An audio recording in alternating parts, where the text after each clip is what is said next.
هاي وقته وقش وقتك دان وخير وخيرات جناب دان كيمن بنران وبسراني كنال إشراق عزيز هاتي منو خزمت دان والموسمي تازة لبرنامج خوشاقة دان برنامج نوشيقيان دان هاي جارة هاتي منو والدانو والبعزة جشتيلي مختلف إن شاء الله ودلدان بود مقدما هیوادارم دڵدان خۆش و دوێ بەرنامجە محاولەکەن کەمی زیاتر بینەر بخەنەبان ئەی بەرنامجە لیان استیفادە لەلیکەن وەکو ئەوە چی ڕەمەزان استیفادەکردن ئینشاءالله مەوسمی دوای ڕەمەزانیش وە دڵدان بود مجموعی خواردن شەرقی ئێرادانکەی من مجموعی خواردن غەربی مجموعی شیرینی ئێرادانکەی من مجموعي خواردن إيطاليا رادان كيمن مجموعي خواردن كردواريش أرادان كيمن طبعا خاصة كردواري خومن كردواري أي شارع كو خواردنا ناس ريايا إن شاء الله تركيز كيم نبان أي خواردني له أمرو إن شاء الله يكم حلقي موسم طازة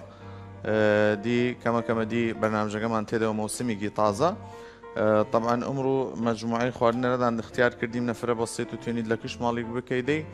و اي خواردنا لهاوينيش هر خوشو هیوادارم ان شاء الله ودلدان بود يكيق لخواردنگان وسا جگر مامر وربهناري كردي اصلي حاضر كيمن والبرنج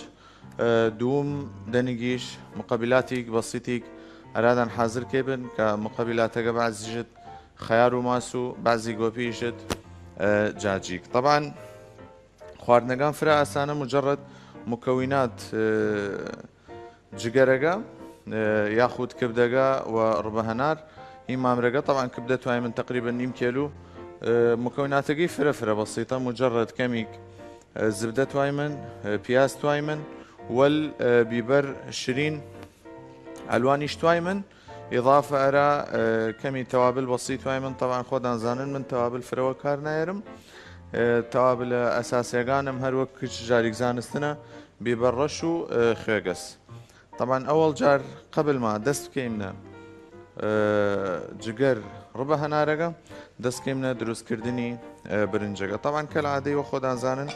من دايما برنج حس كردما صحي بود خوي عادة أجر فرص صحي بود بايت بلاو بود بس إما هين وكان تيري من أرادان أرى هم اختصار وقتها وأرى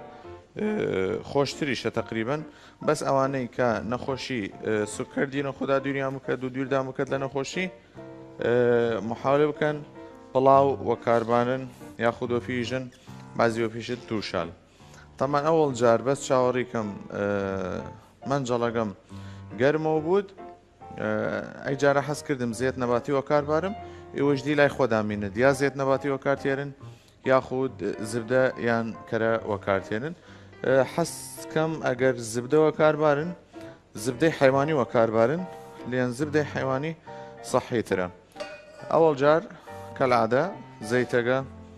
وكار تيري من این جدوای وكما شاوريكي من زيتها كمان گرمو بود كمي بيازيش وكار تيري من تونن حجمه بوني تونن لي حجمه بيشكتر بكني فرنية من تقريبا نيم بياز والدوسية دنك هيل ايش اختيارية ايوه اگر حس كان بخن ايوش حزناكن خودان زانن والخود كمي قرفة يا دارشيني طبعا اي مطيباتها ارى هين من ودلمة مطيبات خيدنا وبرنج خوشة تينن قبل ما او حاضر بود برنجكم تينن دريان بكد يعني عالم حزناكد هيل بجدنا ودقاني وعالمش حزناكد دارچينكا لورتشو خوي بديونت اسيش طبعا شاوري كيمن بس بيازا من تغيير رنگ خوي بكد إن جادواي أوغا كيمنا ناوي إضافة إلى إنه أوغا كردي من ناوي دس كيمنا برنج تيكردنا طبعا برنجة تقريبا نيم كيلو على يك طبق فرس دو قاب برادان عندك أوانيك لمال جيان هاو سرگيري كردنا أجر دو نفر بون نيم كيلو برنج فريشة فرە دروست مەکەن تا نەمینیدە و لێنێکی لە مشکلەکان برنجەوە سا ئەگەر بمینەدە و مشکلە ڕەدان دروست کرد اکتیساب بەکتریای کرد و ئیمە شەڵانیت وای من ئیوە زەرەر بکیشن اکتیساب بەکتریای کرد ئەگەر خریانەوە ثەلاجە فرە غەڵەتە یعنی من وەکو خۆم بزانم مجموعەی هین هەست لە بابیژی من لە وڵاتەکان خصوصا کوردستان خۆمان ئەنو ئەو مەطعەمە بدینێت برنج لە ناو ثەلاجەکەی بوت هەرا دوو ڕۆژ هەڵبگرێت یان تێکەڵ برنج تازەکە بکرێت ئەجراءەت اليوسینەد و مضطرە بۆ سدەی لێن اکتیساب بەکتریایەک فرە خەتیر کرد و هەروەها ئیوە محاولەکەن کرد چ شتێکدان سەحی بوت حەقدان نەودۆ من زەیت وەکارتێریم ئێوە توێنن تەبدیلی بکەن وە زەی زەیتون ئێوە تەبدیلی بکەن وە زبدە ئێمە لێلا کادر تەسویرەکە لە دوای ئەوە نانەکان خۆن ینی خۆیان تقریبا لەبان اختیار خۆیان بازە شتێلی کەی من ئاوەگەدان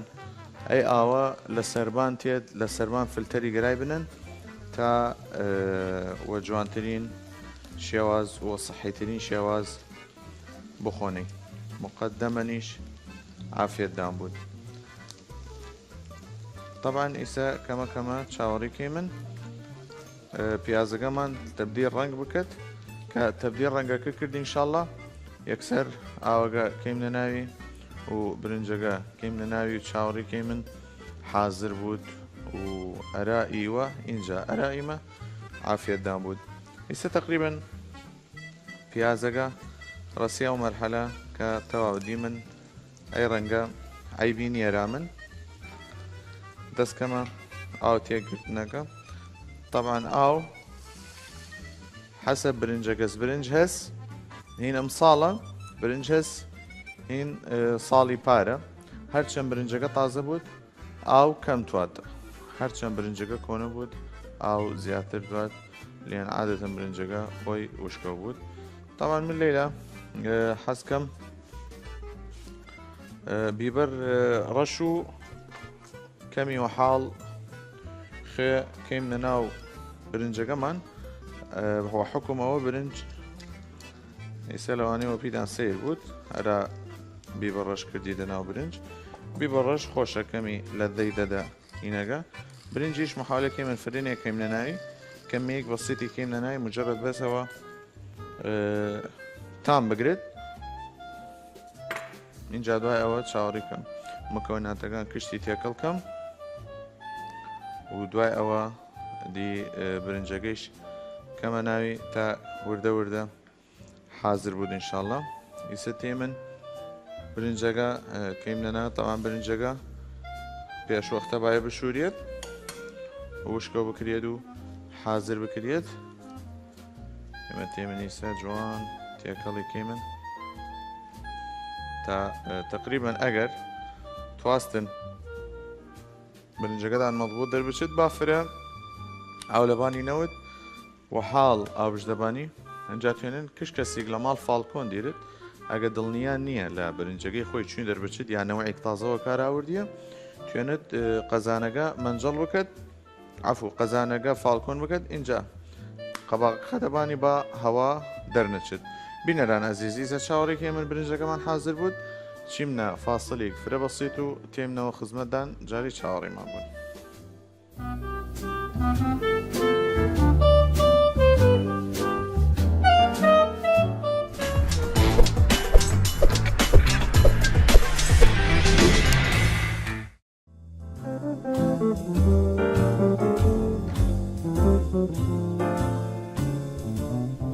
بینەرە ئەزیزەکانمان هاتیمنەوە خزمەتدان دوای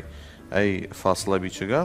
طبعا ئیسا ئاوەگەمان تقریبا نەما لە بان برنجەکە ئاوەگە هەڵمژی ئاگرەکە کە زەو کردی من و هشتیمنەی و ئسراحەت خۆی حازر بوو طبعا ئیسا تێ من یەک طریقەی جگەر مامر دەیم نەپیدان فرە بەسیط و مبەسەط و في نفس الوقت فرە خۆش یەکێک لەو شتەی لە توای من تاوە گەورەکەەوە کار نایری من تاوی چگەکەوار تێ من تا تبخیر ئاوەگە کشتی نەوت و استیفادە بکەی من لە تەڕی کە بدەگە تا خۆشە بود و تامیک بێ دەپیمان تامیک فرە خۆش تامان چاوەڕی کەی من بەس کە ئەفۆن بس هنا كمان گرم بود کمی و حال تا كمان گرم بود دست کمنا تيكردني جگره كمان لين بايتا مامر بود گوشت بود هر چیک لحوم بود اما بايتا بابیشی من طاوة كمان فرقر موجود تا وزوان خۆمان بیژی من توزی و حاڵ بن بگرێت تا ڕووی ئەو خۆردانە خۆشە بوو. طبعا ئەوەڵ مکەونەکار تێرم کەلعادە ئەرا هەرچی تاوەیک وەکاری هاوردمە پێشوەختە ئەوەسە زبدە. ئەی زبدە زبدەیەکی حیوانیە زبدەیەکی صحیە فێمە محاورەکەی من زبدەوە کار تێری من زبدە صحیترە و خۆشترە و خواردنەکە وەتەڕی هیلت. طبعا خلل جديد من الطباخ كان يمكن والفحم واقعي فصلنا كردي بيت إيسا بينا لأزيزة كان من شاوري كيمنو حال زبدة كمان بتاويدو تا زبدة كمان بتاويدو دس كيمنا جنيني بيبر كمان طبعا تقريبا يك نوع بيبر بس فرا وكارنينن بسم الله أول جار ناوغي دركيمن وإسراحة مقيد دز خودان بون با دزدان عزيت بري نكفت زانن أي هنا استفادة للينا كيمن مادة إسفنجية يك زيسو زيت ودو تاميك تال دادا خواردنا كمان فبايتا تخلص بكيمن لكتشتيك أرى أي موضوع. طبعا أيوة كيف خو عن تقطيع كيمن أيوة ودول خود عن تقطيع بكن شرطنيها إلا يعني يك ديزاين بود فمن حسكم أيوة تقطيع بكم مكعبات جورة تا استفادة اللي بكمو نتاوية دو لنا وتاوجا واستفادة لناكم. طبعا شوريكي من تاوية بتاوية دو سير ديري من سيريش رأي خواردنا فرا ضرورية بس إيوه فرنا كنناي من يك دنك سير وكارتيرم فرنيتوان تا تام سيريش نقرد. طبعا سيريش جوان باكي كم معلومة يقدر نفيدان لبان سير أجتواستن بون سير لدزدان نمينت ستيل ناو سنكا قدان دس وبي بسان أو وقتا دي نمينت يك سيريش كفاية معنا ايوه مقيد دس خودان بون قد عجلة نكن لجنين تشتغل. طبعا تا بون سيرقا بوكشي من ونيلي من بون بقرد بس تام بقرد أول جا سيرقا جوان حمز كيمن جوان تا تامجي بيميندو بونجي بتشت. طبعا سير لناو زبدة وراسه بونيك فرخوش دد بيمان يلا بسم الله يسيش دي دس كيمنا تيكردني جگره كمان بسم الله من يكيقم لو كسانا كفرا حز والجگرم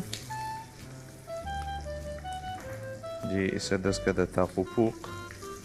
لباية تفريا خوما بكيمن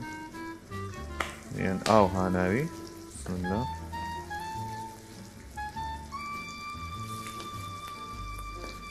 جوان كشتي غان دس كرده فيه هي بالنسبة ترى جگرگا بيس ما كرد بس يلا قيناي واستاهل كان جوان يليمني يك هين بود يك ريبود دوايوا كيمنو تعامل لقليا كيمن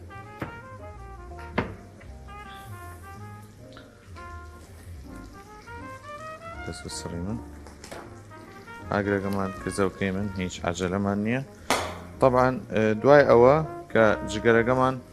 إسا دس كذا أول هين أول باب يجي من أول شكل دي كما طبعا هي حركة وكارنين حركة غلطية شقوة قدام كله بود يوم محاولة بكن تقطيعي بكن نجا بكن هنا وتاوا بس من حس كردم كمي قورا بود بارچگاني لابد او تقطيعي نكردم فإيسا بس تفريغ هواقي كم تا تقوبوق نكر لنا تاوا كمان إيسا بينا لأزيزة من كتشاوري كيمن بس وحال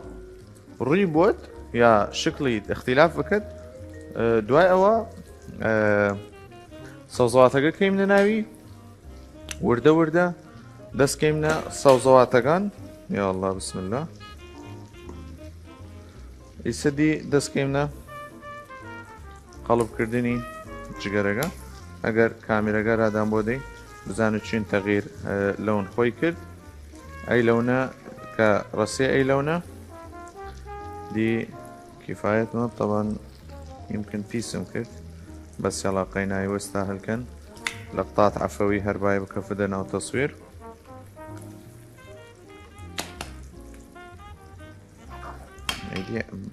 حساوك بس يما تجقر كردي من أمرو إيسا وقتي قلبي أو كردم بيبرقا كما نعمل لو ارتشاو خودان بيبر وكار هاوردم يقدنك بيبر ام جاتيم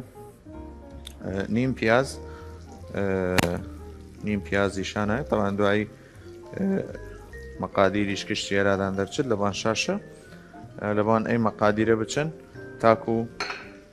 خواردنەکەدان مەضبوط دەربچێت و جوانیش دەربچێت طبعا تا ئەو هینەکەمی تەغیر بوود شکل جگەر و سازا تەغیر بوود یەک سڕین سەری ئەی دەیمنە هینەکەمان لیان زبدەگە کشتی پەراش کردەبانمان تاوەکە فمحاولەکەی من شوێنەکانمان دایمەن پاکەوە بوود تا اکتیساب بەکتریایک ضارە نەکەی من ئیسەدی جوان پاکەوەکەی من تا ئێمە ئەینەوە پاک بکەی من تقریبا جگەرەکەمان حازر بوود ئەلیەوە جوان نایلی من هیچ شوێنمان پیس بوود تاکو بۆ پاک و خاوێنی شوێنەکەمان بمینێت و هەر لەبان ئەو وعدە وەختی دایمنێ پیدان کە خواردنەکانمان سەحی بوود و پاک و خاوێن ببینەرە ئەزیزەکانمان چاوەڕێکەی من کەمی وەحاڵ جگەرەکەمان وەل سەوزەواتەکان تێکەڵ بوو دوای ئەوە دەستکەم لە بەهارات تێکردن و خێ بەسکەی لە دوای ئەی فاسڵ بیچگە جاری چاوەڕێمان بوو.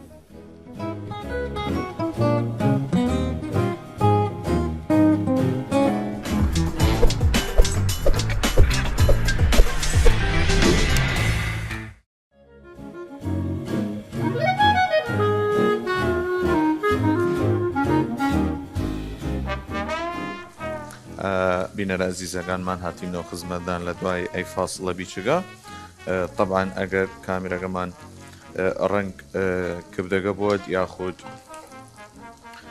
جگەرەکە ئەگەر ملاحەڵە بکەی من دی ڕسیمنە ئەو مەرحەلە کە ئستیوا کرد و دی هیچ چاوەڕی ناکەی من سەوزەواتەکەی شۆلی ئستیوا کرد بەس تەقلیبەیەک بەسیتی کتوات تاکو دی دەست بکەیمنە تێکردنی بەهارات و ئەی بابەتەی لە طبعا نەسیحەتدان کەم دایمەن تاوەی تیڤاڵ بۆ کاربارن ئەرە ئەیە سەبەبەگەیەسی چشتۆپی نالویست یا چشتۆپی نالەکرد ئیسە ئەگەر ملاحەڵە بکەن وەحاڵ دەست خەمەبان کبدەگە ڕسێ ئەو مەرحەلەی کە ئیسەدی قوبوڵ غەرازەکانم کرد یەکێک لەو چشتەی لە بەهارات بیبەر ڕەشەکە کەمیەی کەمەبانی فرەنەوەد و کەمنەوەد کەمی معقول بود بەسیەسی و ئیضافە ئەرە خێش فرەنەوە تا سوێر دەرنەچێت ئیسە لە دوای تێکردنی خێگە و بیبەر ڕەشەکە دی دەستکردمە تێکەڵکردنەکەی بینەرە ئەزیزەکانمان طبعا دوای ئەوە کە چاوەڕێکەی من کەمی وەحاڵ تەغیر بوود ڕەنگەکەی ئاگری کزیک دەمەپی دوایەوە ئیضافەی ڕبە هەنارگەکەم دوایەوە کە ئیضافەی ڕبە هەنارگە کردم محاولەکەم کەمی تەجانوس ڕبە هەنارگە وەل جگەرەگە بکرێت دوای ئەوە دی دەستکەمە تەقدیمکردن طبعا تا ئەیەکەمی وەل بەهاراتەکە تام بگرێت تێم سێر برنجەکەم کەم برنجەکەیشم تقریبا فرەی نەمایە حازر بوود بوون دارچینەگە و بوون هێلەگە فرە خۆشەوە ڕاستە و ینی ئەرایەکم جارژم خۆزگەدان و من لێن چشتی فرە خۆش دەرچێت ئینشاءڵڵا بینەرە ئەزیزەکانمان دوایە چاوەڕێکی من وە حاڵکەمی بەستان بگرێت حەشوای فرە بەسیط حازرکەی من هەمەرە برنجەکەمان تا تامی خۆش بەدەپی ئێستا چاوەڕێکی من بەسوە حاڵ تا زەیتەکەمان گەرم بوود دی ئیمەش لەیلا چەکەی من سەر مکەوینەکە کەیم لە ناو کبدەکەمان طبعا ڕبە هەنارە لە مکەوینات ئەرادار نیسامەسەی فرە نەکەنە ناوی با فرە نەود و کەمیش نەود تا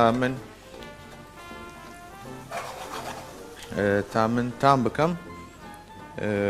محاولەکەم فرە لە ناوی نەود ڕبە هەنار و کەمیش نەود ئەگەر ملاحەظە کردن دەبست ڕۆمانەکە چەندی کردمە ناوی ئەیدی ئاگرەکەی کزە و کەم و فیلمەی وەسراحەت خۆی حازر بوود مکەویناتی فرە بەسیتە و چاوخۆداندینەی مجرد ئەوەی تواستی منەی پیاز بی بیبەر شرین بی وەل هین ئێستا ئەو ئاگرە کزە و کەم و خەمێبانەی ئاگرە تەجانوس کچت بکە دویەکە و ئێستا تێ من ئەوەل جار وەکاری تێرم باەم حەشوای فرە بەسیتە باەم ئەگە تێدەبێدان لە عیدیش کردی منەی باەم و کشمش وەیەکە و حازر کەم و من خۆم شخصی حەزکەم بخەمێبان برنجەکەم لێن تامی خۆشی دەدەپێم و ئەگەریش عالم فرە هەز حەز و کشمش نییە دی ئەوە لای خۆیان مێنێت توێنن بەس باەمەگەی سوور بکەنەوە کەمی مەشاکل دیری من عالم مشکلەی شلەی کوولەکە دیرێت حەز ناکرێت کشمش لەناو خواردنەکەی بوود دێ خۆیان زاننی من نییە توێنی من فەرضی بکەینە بانیان بەس ئیمەیلەوانمان کە بۆ جوانترین شێواز خواردنەکەمان حازرکەی من بینەرە ئەزیزەکانمان ئێستا دی قاپ تەقدیمەکە تێری من ئەو قاپە کە ئێوە وە دڵدانە وە کاری بارن من حەز کردم ئەی قاپەوە کاربارم تەقدیم لای خۆدامینە دیوە چون حەزکەن تەقدیمی بکەن من یەکێکم لەو کەسانە کە حەزکەم ئەی جارە برنجەکەم لە ناو ڕاست بوود کبدەگە لە دەوروبەری بوود کەمی تەماتە چیلی خەیم لە دەوروبەرێرا جوانکاری و کەمی چەندچنی نعناعیش خەیم لە دەوروبەرەکەی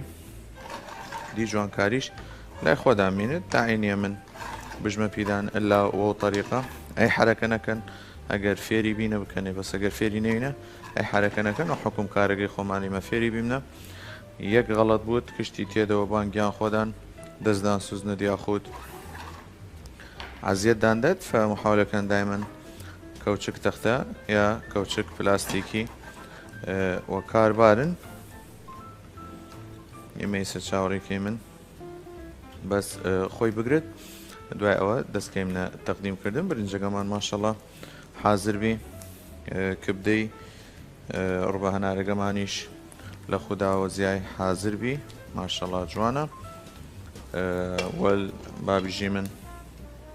چاوەڕی حەشوەکەکەی من کە ڕەسیمە ئەی ڕەنگە دی تقریبا استحقاق کشمشەکە کرد کەمی کشمشیش کەمە ناوی ئەلێوا جوان ئیسە کشمشەکانم کشتی تەغییر ڕەنگ کرد و کشتی تقریبا پفە بوود دی ئەیە کیفایە تێسی جوان ئەگەر ملاحەظەکەن کشتی ئەگەر کامێرەکە بۆ دێرادان وەختی کشمەژەکە کشتی خۆیان بیدایە پەنچەر بین ئیسا کشتی هەوا ناوی خلاص حاضر بی دی کیفایەتێسی محاولەکەی من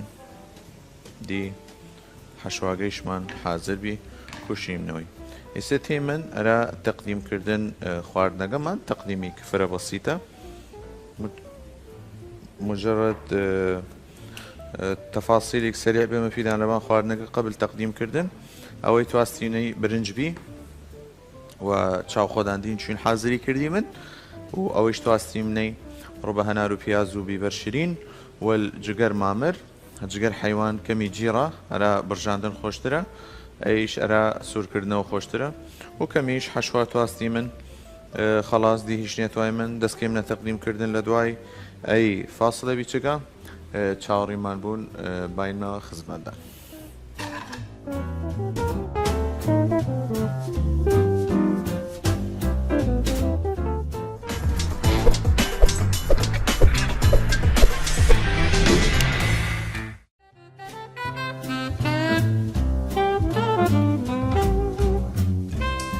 بینەرە زیزەکانمان هاتیمنەوە خزمەتدان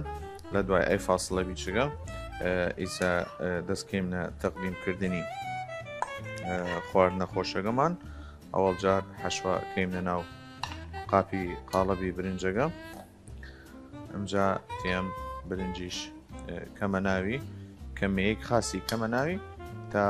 کەبز بکرێت جوان هەلێوە جوان کەمی کەمە ناوی جوان کەپسی کەم تا نەڕمێت وەختی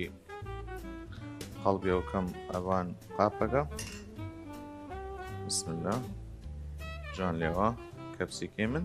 نایلیم نێوە حاڵ قەڵبەوە بوود بسم الله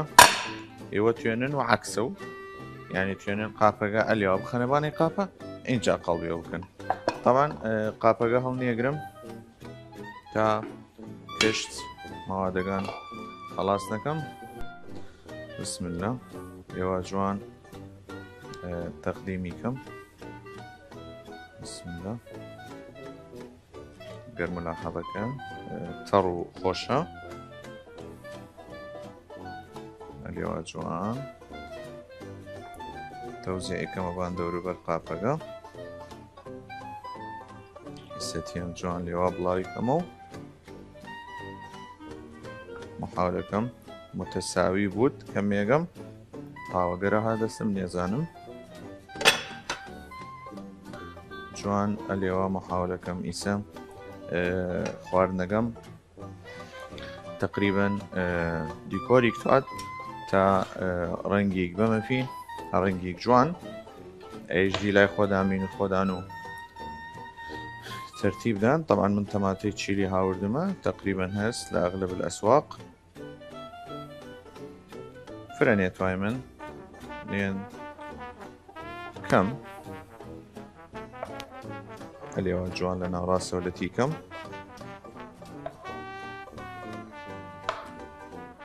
گەر ملاحەظە بکەن ئەلێوە ئەرە ڕەنگ و بریقەیەک دەدەپی جوان تاکو لە مەعانێک بێدە قاپەکەم توێنن وە کاملیش مەجموعەی وە کاملی دابنن بەس بیچک بیچکەکەیان گەورەوە کار نێرن من محاولەکەم بیچکەکانی بۆم ئەلێوە جوان ئەیە نێتوات لەتی بکەم یان خۆیان بیچوگن ئەلێوە جوان ئەگەر ملاحەظە بکەن جوان جوان تەرتیبی کەم ئەم جای سەدیم کەمی نەعناع یاخودی سەمۆسم ڕێحانە ڕێحانیش خۆشەوە جگەرە و مشکلەمە ناوت بەس من حەسکەم وە نەعناع وە جگەرە و خۆمی خۆشترە ئەلێوە جوان مەجموعەی چنی نەعناع تێبین کەینی ناو خواردنەکەمان تاکو جوانتر دەربچێت خواردنەکەمان خۆی وە تەنیا ڕەشە کەمی ڕەشیش ناشرینە هەڵەکەی من کەمی ئەلوان لێوا و کێمی ناوی لە ئەخیرە و على بوتين يجد أخيرا وليس آخرا كمي كنجي محمص ياخد كنجي عادي بكنبان أخيري إيسا قافة كمان لاوي من جوان وإسراح الخومان هيج عجلانية كيمن تاكو نقشي خوي بسيند و اگر ایوه حشواگه ارای دروست نکن با بجی من اگر ایوه حز نکنی حشوای دروست کن توینن نعنای بکنن نوراس بس من ورایم نیتواد ایا قاب دبس الرمان قمان بي عفو كبدة ودبس الرمان ياخذ جقر وربع هنر شي من فاصلي بسيطتين من خزمتان جاجيكي خوشي قرادان دروس كمين ياخذ خيار وماسك جاري شاوري مابون شاودان ماچ كيمن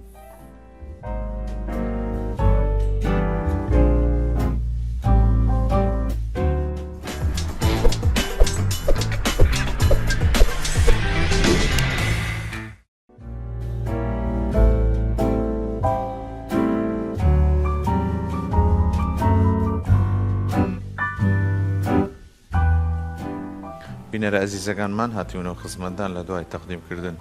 طبقی جگەرەکەمان بەڕوو بە هەنار ئیسەتێ من خیار و ماسێکی خۆشەرادان دروستکەی من طبعا مكونات قوي توامي ماس والخيار إضافة أرى نعناع وخيو أو ليمون بس محاولة كمي مختلف دروسي بكيمن أول جار أوي توامني خيار فرسه محاولة كيمن شوار خيار وكارباري من ياخد با بنش خيار بود طبعا تاكو خيار كمان بس تعمل اللي بسيني من ونيلي من اجتي دبيردان لحلقات رمضان خيار قردان بطال كردم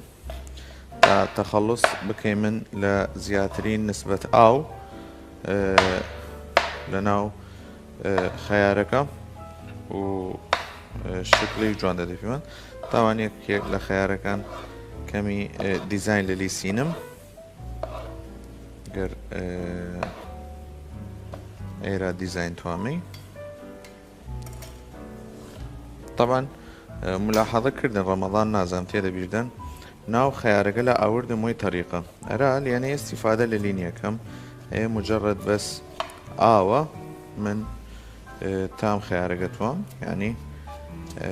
تجربة بكن وفرق قرادان كد ويشي وازا جوان لاوني هر كوچيكي بياشتان قورا بود بيشك بود مشكلة دان نية عليها جوان كشتي لاون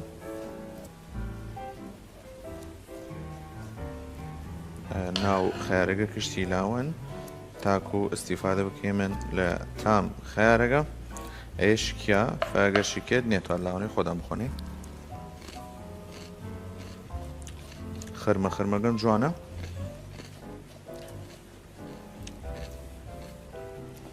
عليها جوان ناو اقي كشتي لاون كالبلغان دا شوكو من كشتي بكنا خيار تاكو بيجي من كمي هلاك ديمنا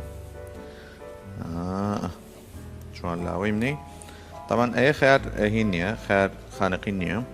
اگر خيار خانقينيش دست ما بكفت فرا خوشتره وفرا تام دارتره طبعا قبل ما او اي دروس بكم تيم تخلص كم لا اي اوا اگر ملاحظة كردن كشتي اوا لابد دوت مفيدا استفادة لنا كان لاوني طبعا وقتي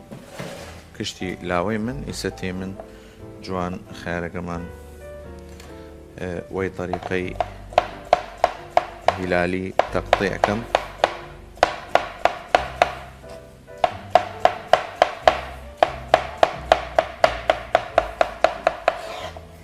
بزانا حتى الشكل شي جوان ترى اقا تقطيعي بكن فايوش محاولة بكن وكمن فرا عدد وكان الى تقطيع من دسم راهاتيا وطبعا حتى وان دسم رابات هر معرضم أرى برين ومعرضم أرى جروح في محاولة بكن تفادي موضوع بكن طبعا خوي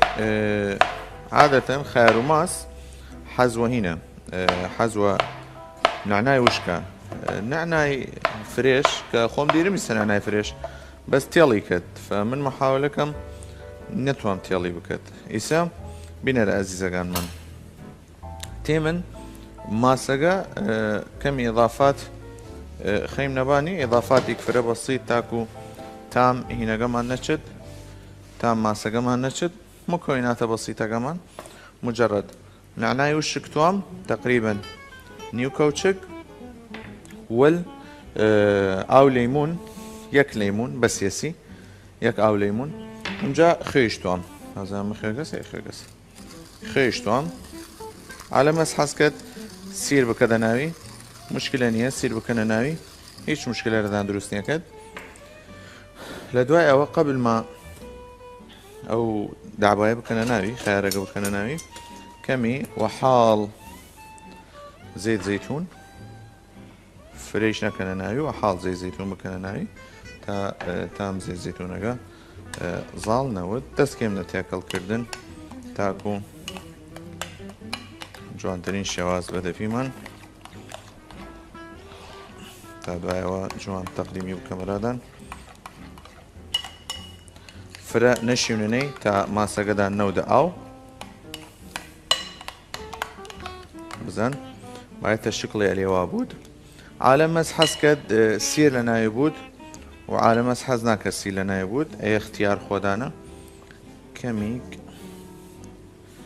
اللي هو خيار هلاليغان كمي تيكلي كما اللي هو جوان زين فرا تيكلي نيا كاميرا لان بود او دواي اوا فمن حزنا كم بود او عالم مسحز كد سير لنا يبود ايوه تيانا سير بكنا ناوي تيانا هين فريشيش بكنا ناوي يسدي محاولكم دست كما ديزاين كردن ديزاين قميش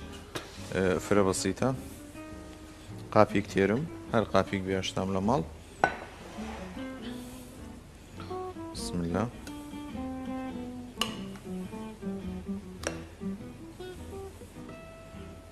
اللي هو جوان كم قابكم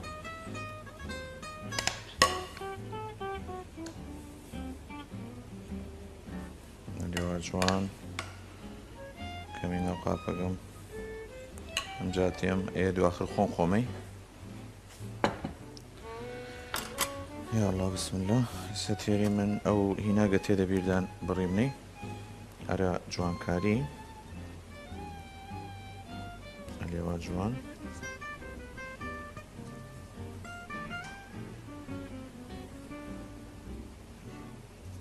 اللي هو جوان ديزايني كم يكلاي كما خيار محبوب الملايين بابا ديلا محبوب الملايين دوسية شنانا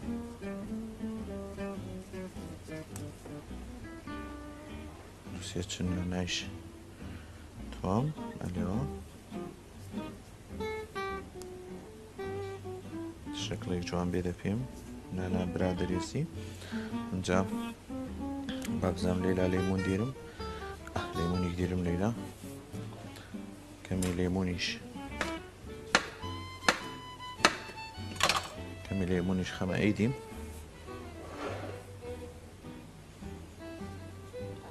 اليوم نجا تيم آخر چشت رشيك نعناي خمبان هناك ولا أخيرا يكرش زيت زيتون كمبان جاجيغاغم ايش خيار وما سقيا خو جاجيغاغيش حاضر به ودار ان شاء الله ودل دان بود